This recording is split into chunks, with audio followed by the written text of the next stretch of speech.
மேச ராசியை பற்றி பார்க்கலாங்க. மேச ராசி என்பது ஒரு சரராசி. இவங்க நெருப்பு தத்துவம் கொண்டவங்க. சுயநலம், பேராசை, மூர்க்கத்தனம் எல்லாமே இருக்கும். கோபமும் வேகமும் எளிதில் வந்துடும் இவங்களுக்கு.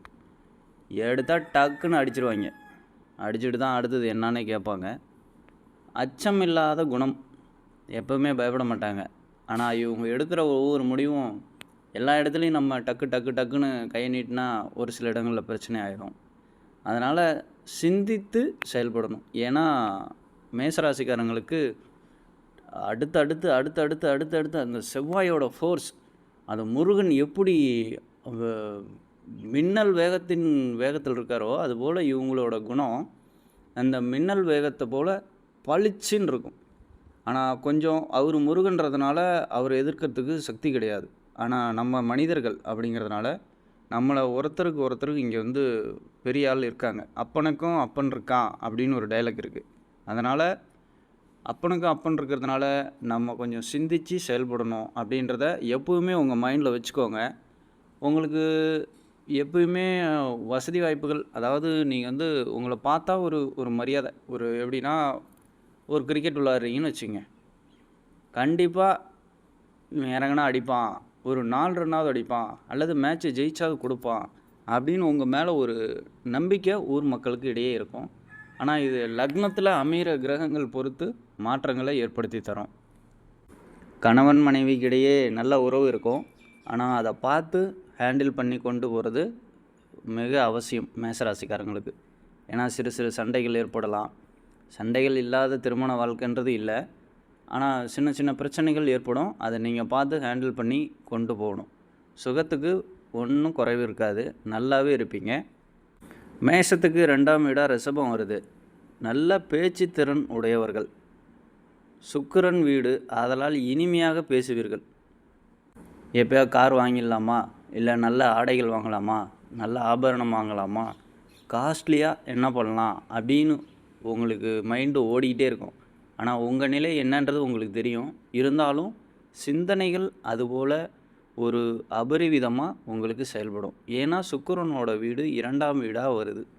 அதனால் அப்படி தான் உங்களுக்கு இருக்கும். எல்லாத்தையும் கவனமாக பார்த்து நீங்கள் செயல்படணும். மேஷம் தாது ராசி. கிழங்கு, ஆண், நெருப்பு, தலை.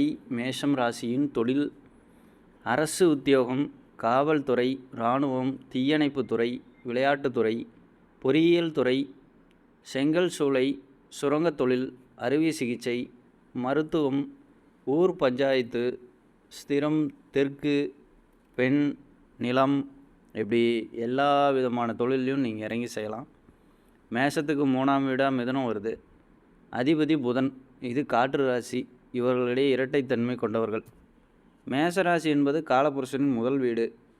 வானியல் முதல் ராசியின் அதிபதி செவ்வாய். எதிலும் துணிந்து செயல், தலைமை தாங்குதல், மற்றவரை தனக்கு அடிமையாக்கும் போன்ற குணம் இருக்கும்.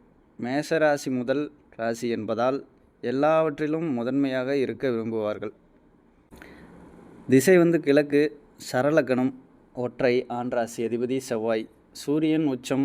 சனி நீச்சம் பெறுவார் இந்த இடத்துல. கொடூரம், இடம், புதார், காடு, சினம், ஆடு, அகன்ற கண்களை உடையவர்கள். நிலையாக இல்லாமல் பயணம் செய்வார்கள். லக்ன புள்ளி அஸ்வதி என்றால் கிரிமினல் குணம் இருக்கும். பரணி என்றால் சிற்றின்பத்தில் பிரியர். கார்த்திகை என்றால் தலைக்கணம் உடையவர்களாக இருப்பாங்க. இப்படி தான் மேசராசியான விவரித்து சொல்லியிருக்காங்க. இன்னும் சில குணாதிசயங்கள் இருக்குது. இவங்களை யாரும் கட்டுப்படுத்த முடியாது. ஆடுகள் எப்பயுமே சண்டையிட்டுக்கிட்டே தான் இருக்கும். இரவு பகல்னு பாராமல் ஆடுகள் சண்டையிடும். அதுபோல் இவங்க எப்பொழுதும் இவங்களை யாரும் டச் பண்ணிடாதீங்க. பார்க்குறதுக்கு நோஞ்சா மாதிரி இருந்தாலும் டச் பண்ணிக்கின்னா விசுக்குன்னு எழுந்திருவாங்க. இவர்களிடம் பார்த்து பழக வேண்டும், பார்த்து பேச வேண்டும். இவர்களுக்கு ஒரு முக்கியமான செய்தி என்ன நினைவில் வச்சுக்கணுன்னா, அடிக்கடி கோபப்படக்கூடாது, மூர்க்கத்தனமாக செயல்படக்கூடாது. வாழ்க வளமுடன். நன்றி, வணக்கம்.